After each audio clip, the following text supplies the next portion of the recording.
सखा धर्ममय दशरथ जाके जीतन कहना कथऊँ त्रिपुता के जीतन कहना कथऊँ त्रिपुता के महाअजय संसार रिपु जीत सकै सो वीर जाके असरथ होई दृढ़ सुनहु सखा मति धीर सुने प्रभु बचन विभीषण हरसि गहे पद कंज यही मिस मोहि उपदेश हो राम कृपा सुख यही मिस मोहि उपदेश हो राम कृपा सुख सियावर रामचंद्र की जय। इतना बढ़िया है ये धर्म रथ के सबको कंठस्थ कर लेना चाहिए और इसका रोज चिंतन करना चाहिए। पाठ्यक्रम में बालकों को ये पढ़ाया जाना चाहिए धर्म रथ। वस्तुतः हम सबका जीवन ही संग्राम है। जीवन क्या है? ये संग्राम है। ये जीवन संग्राम है और इस संग्राम में युद्ध, संग्राम तो युद्ध को ही कहते हैं, जहां दो दल खड़े हैं और निरंतर भयंकर युद्ध चल रहा है, उसको संग्राम कहते हैं। तो उसमें रथ की आवश्यकता है। रथ क्या है? जीवन संग्राम है और हमारा जीवन ही रथ है। ये संसार संग्राम है, संसार जग संग्राम है और ये जीवन ही रथ है। पर ये जीवन रथ धर्ममय होगा तो जीवन सफल हो जाएगा। इस संसार संग्राम में हमारी विजय हो जाएगी। विजय होने का अर्थ है मानव जन्म का चरम फल हमें मिल जाएगा। भगवान के श्री चरण कमल हमें प्राप्त हो जाएंगे। देखिए बड़ी विलक्षण बात है।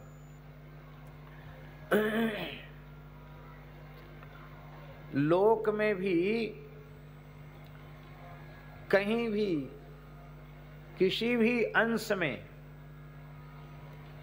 विफलता, असफलता, पराजय वो हमें प्राप्त नहीं। ये तो लौकिक लाभ है। और पारमार्थिक लाभ इसका ये है कि हमारा मानव जन्म सफल हो जाए, हमको भगवान की प्राप्ति हो जाएगी। बड़ा सुंदर उपदेश है। इस उपदेश में एक चौपाई हम बोल चुके हैं। सौरज धीरज तेहि रथ चाका, सत्यशील दृढ़ ध्वजा पताका। शौर्य और धैर्य ये उस धर्म रथ के दो पहिए हैं, दो चक्र हैं। और सत्य और शील ध्वजा और पताका है। ये कैसी पताका है? दृढ़। दृढ़ का अर्थ है कि ये कभी भग्न होने वाली नहीं है। इतनी मजबूत हैं कि न कभी टूटेंगी, न कभी कटेंगी, न फटेंगी, न झुकेंगी। ये सदा सर्वदा एक सी अवस्था में रहने वाली ध्वजा और पताका है। अब रथ में चक्र का वर्णन कर दिया, रथ का वर्णन किया, रथ में चक्र का वर्णन किया, ध्वजा पताका का वर्णन कर दिया। अब रथ को खींचने वाले घोड़ों का वर्णन कर रहे हैं। इस धर्ममय जीवन रथ के अश्व कौन है? घोड़े चार हैं। कितने हैं घोड़े?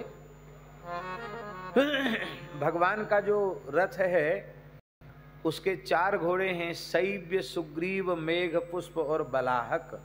ये चार घोड़े हैं भगवान के। तो मतलब कहने का अर्थ यह है कि चार अश्वों का वर्णन रथ में किया जाता है। यहाँ जीवन के धर्म रथ के चार अश्व कौन कौन हैं? रथ हो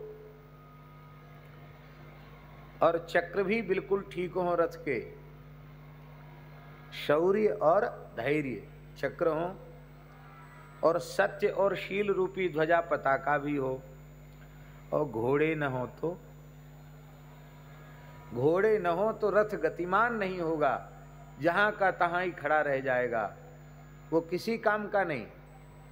घोड़े होना आवश्यक है। और घोड़ा कौन है? बहुत सुंदर बात। बल विवेक दम परहित घोरे। पहले अश्व का नाम है बल, दूसरे अश्व का नाम है विवेक, तीसरे अश्व का नाम है दम, और चौथे अश्व का नाम है परहित, पराया हित माने परोपकार। ये 4 अश्व हैं। ये चारों अश्व प्रत्येक धर्मनिष्ठ जीवन के, प्रत्येक धर्मनिष्ठ व्यक्ति के धर्म रथ के 4 अश्व होने अत्यंत अत्यंत आवश्यक हैं। बल,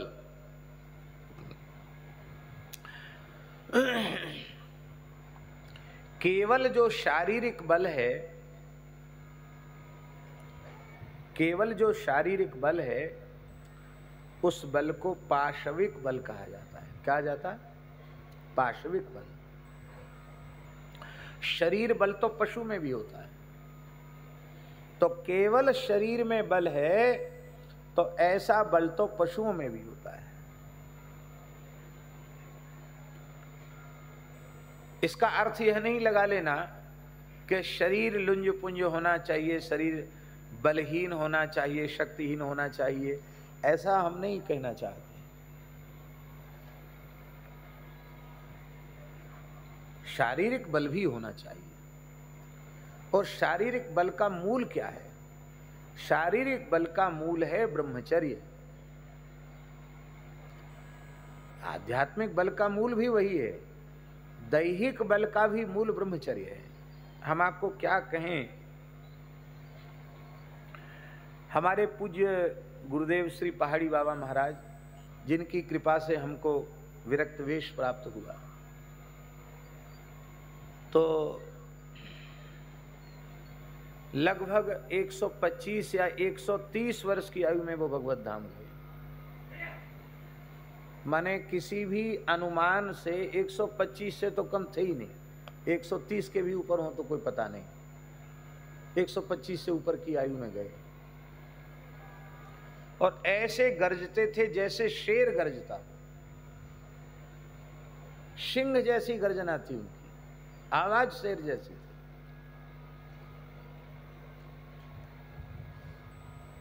और जीवन कैसा था? जिन भाग्यशाली लोगों ने उनका दर्शन किया है, एक लंगोटी रखते थे, 2 लंगोटी नहीं रखते थे, 2 कॉपी नहीं रखते थे, एक ही लंगोटी रखते थे। स्नान करके झाड़ के उसी गीली लंगोटी को पहन लेते। और जैसे ये ब्रह्मचारी जी गमछा सिर पे बांधे, ऐसा एक गमछा रखते थे, एक लंगोटी, एक गमछा, और एक ही अचला रखते थे। न 2 अचला, न 2 साफी, न 2 लंगोटी।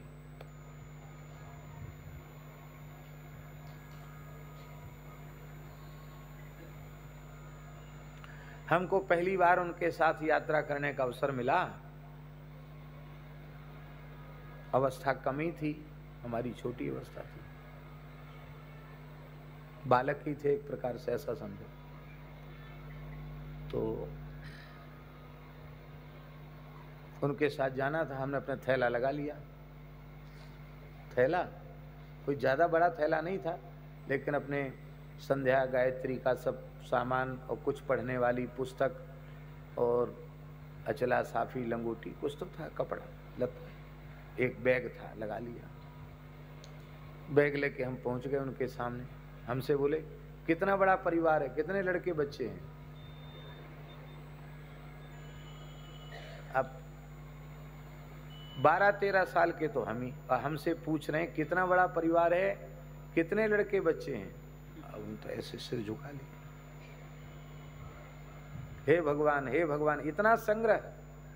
इतना सामान लेके चल रहा है तेरी जय रे ऐसे बोलते थे, है तेरी जय रे तेरी, हे भगवान हे भगवान, राम राम राम राम राम।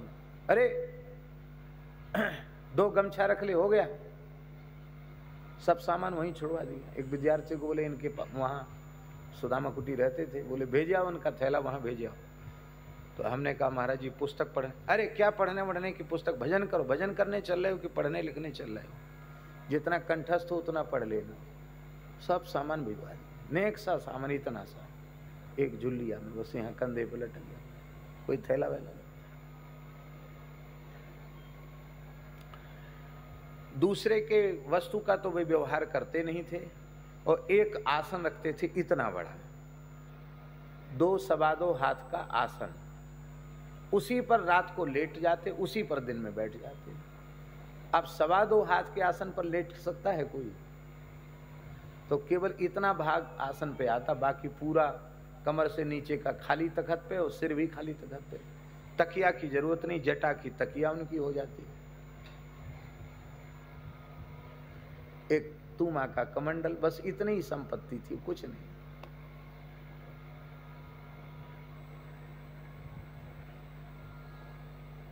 तो उनके साथ पहली बार गए तो महाराज ने स्नान किया। स्नान करके उनकी साफी तो हमने धो दी, लंगोटी हमको मिली नहीं। तो हम थोड़े नरसिंह भगवान थे तो डर भी लगता था, तो हमने उनको डरते डरते कहा महाराज जी लंगोटी नहीं मिली। डरते डरते कहा कि क्यों, कहाँ गई लंगोटी? महाराज जी पता नहीं कहाँ चली गई। कहाँ चलेगी, कहाँ चलेगी? देख बच्चा, साधु पर किसी चीज का दरिद्र नहीं होता है, साधु शहंशाह होता है, लंगोटी का दरिद्र रहता है। क्यों? लंगोटी बदल गई, लंगोटी उड़ गई, लंगोटी सूखी नहीं, लंगोटी बदल गई, लंगोटी चोरी चली गई, लंगोटी में किसी को बोरी बांधना हो, रस्सी न मिले, बाबा जी की लंगोटी सूख रही, बांध लो। किसी के पट्टी बांधना है, पट्टी नहीं मिली, लंगोटी बांध लो। बाबा जी की लंगोटी बहुत काम में आती है। तो लंगोटी का बहुत चक्कर रहता है। हमने जब से साधु बने हैं तब से अब तक एक ही लंगोटी रखी है। वो लंगोटी जब तार तार हो जाती थी, माने एकदम अब जय सिया राम, एकदम उसकी आयु पूरी हो गई समझ लो ऐसा, तब उसको विसर्जन करके दूसरी लंगोटी पहन लेते। स्नान करके गीली ही लंगोटी झाड़ करके फिर से गीली लंगोटी पहन लेते। और हम लोग गीली लंगोटी पहने तो हम लोगों को समस्या हो जाए, और उनको भगवान जाने कैसा श्रीअंग था। पूरे जीवन में कभी तेल सावन का तो स्पर्श ही नहीं किया।